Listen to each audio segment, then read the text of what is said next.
ശാരിക പൈതൽ താനും വന്ദിച്ചു വന്ദ്യന്മാരെ ശ്രീരാമസ്മൃതിയോടെ പറഞ്ഞു തുടങ്ങിനാൾ.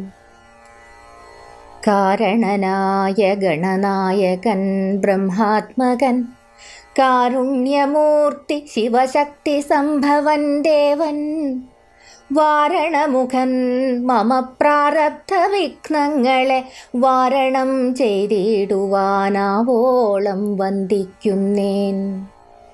വാണിയിടുക നാരദമെന്നുടെ നാവു തന്മേൻ വാണിമാതാവേ വർണ്ണവിഗ്രഹേ വേദാത്മികേ നാണമെന്നിയേ മുദാ നാവിന്മേൽ നടനം ചെയ്കേണാങ്കാനനെ യഥാ കാനനേ ദിഗംബരൻ വാരിജോദ്ഭവ